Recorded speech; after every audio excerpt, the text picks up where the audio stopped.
کل نفس ذائقۃ الموت، ہر متنفس کو موت کی حقیقت سے گزرنا ہے۔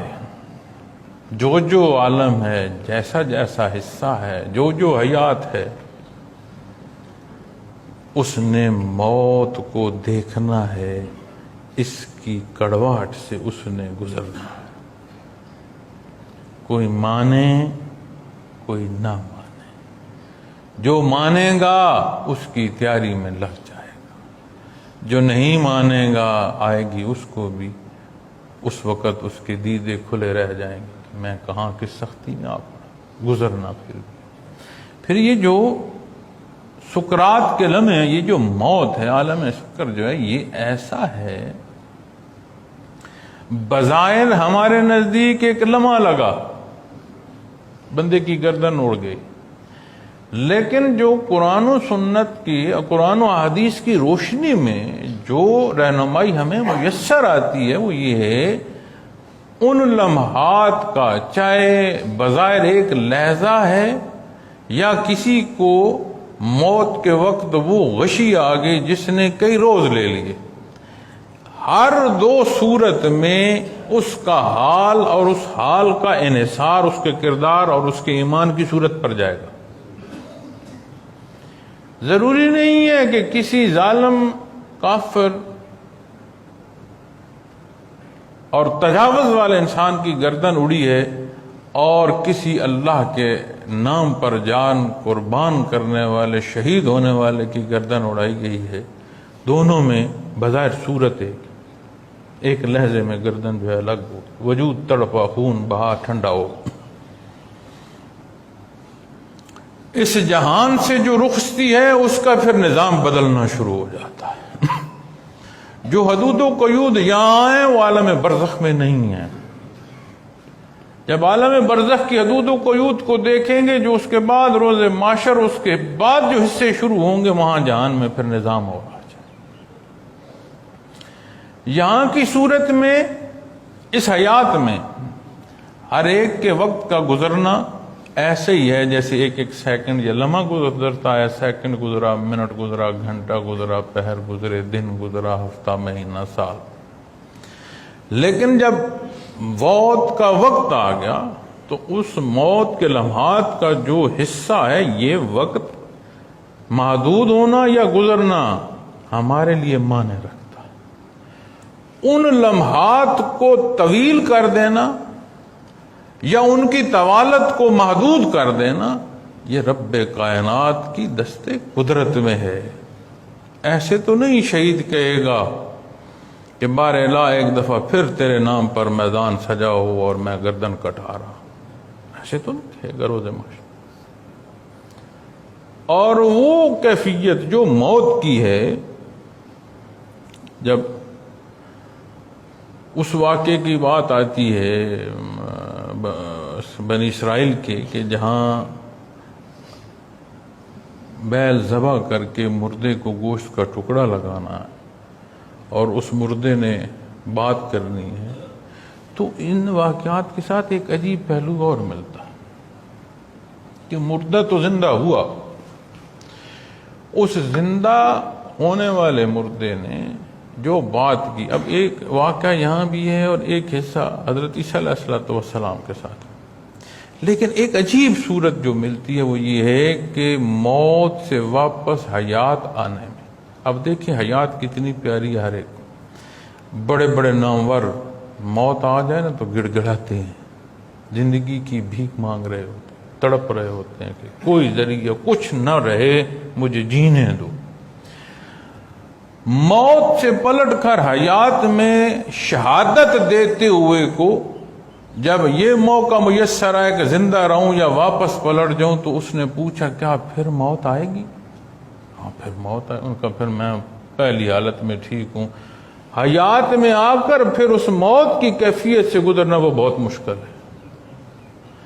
اس نے اس موت کی کیفیت کے گزرنے کو، اس نے کہا بھئی اس کے بدلے زندگی نہیں چاہیے، جو ہو گیا وہ ہو گیا، میں گزر گیا، میں پلٹ کر واپس حیات میں نہیں آتا کہ پھر اس موت سے گزر۔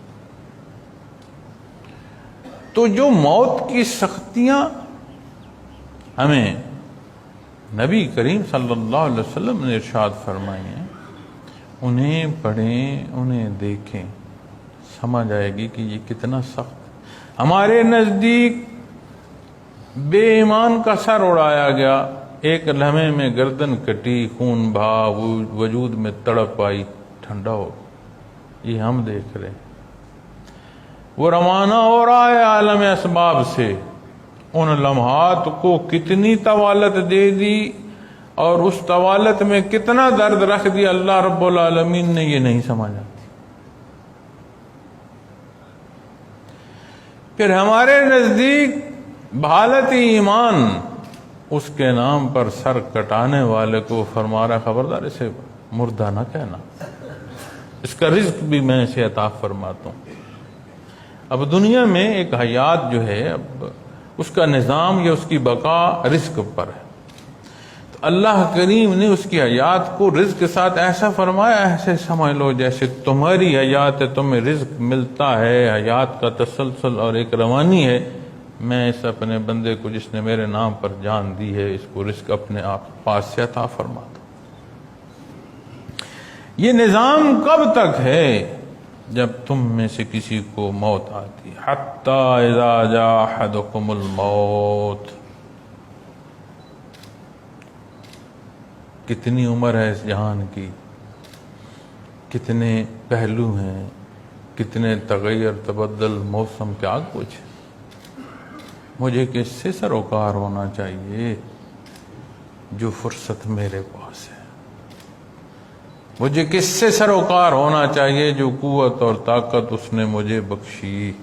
مجھے کس سے سروکار ہونا چاہیے؟ جس کا سوال مجھ سے برزخ میں ہوگا، جس کا سوال روز معاشر مجھ سے ہوگا، مجھے تو اس سے ہونا۔ ہم سارے جہان کے سارے امور اختیار کرتے ہیں، بھول جاتے ہیں کہ جو میرا ذمہ ہے وہ کہاں ہے۔ سارے جہان پر بات کر رہے ہوتے،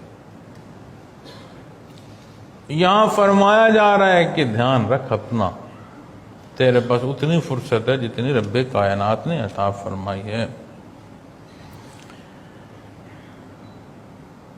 احدکم الموت توفته، اس کی روح قبض کر لیتے ہیں، اس کے بھیجی ہوئے فرشتے جو ہیں وہ روح قبض کر لیتے ہیں۔ توفته رسلنا، اس کے بھیجے ہوئے فرشتے روح قبض کر لیتے ہیں۔ جیسے نظام حیات مربوط ہے، منظم ہے، وہ ایک ساتھ کی نہ دیر ہے نہ ایک ساتھ جو ہے وہ پہلے ہے، عین وقت پر ہر چیز کا عمل جو ہے یا جو حکم ہے وہ اللہ کے مقرر جو ہیں فرشتے وہ پورا کر رہے ہیں۔ یہی صورت پھر موت میں آ جاتی ہے۔ یہ جو ہم بھاگتے ہیں موت سے، یہی موت زندگی کی تا وقت حکم حفاظت کرتی ہے۔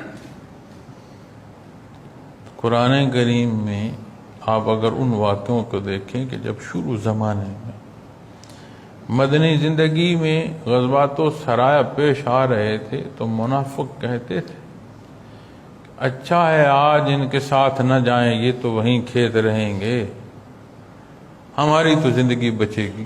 تو قرآن کریم فرماتا ہے کہ جس کی موت آ گئی وہ وہاں ہو یا جہاں وہ موت آئے گی، پھر جہاں موت ہے وہاں وہ خود لے جاتی ہے۔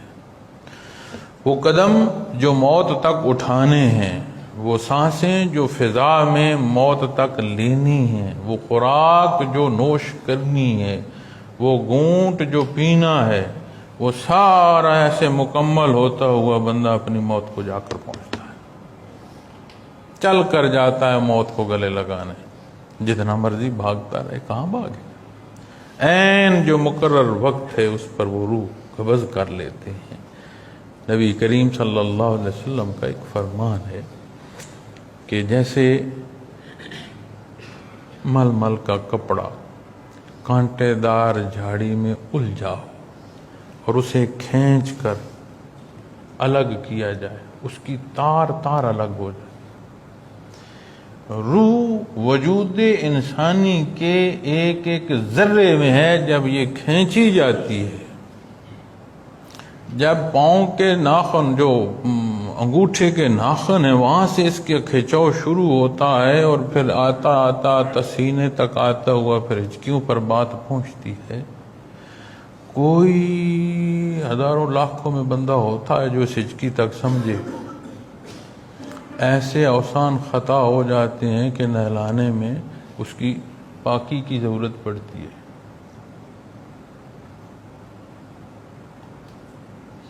کوئی شاذ ایسے لوگ ہوتے ہیں جو اس حال اور اس صورت میں ایسے ہوش میں ہوتے ہیں کہ وہ سمجھ رہے ہوں کہ ہاں موت جو ہے اس طرح میرے وجود پر وارد ہو رہی ہے، روح میری اس طرح قبض ہو رہی ہے.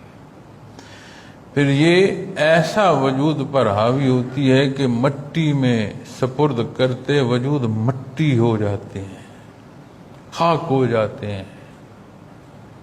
وہی خاک جس سے وجود بنا، خاک کو واپس اپنے اندر خاک کر لیتی ہے، آغوش میں لے لیتی ہے. پھر کوئی خوش بخت ہوتا ہے، کوئی شاذ جس کے وجود کو یہ مٹی چھوتی نہیں ہے، جس کے وجود کو یہ موسمی اثرات اثر انداز نہیں ہوتے.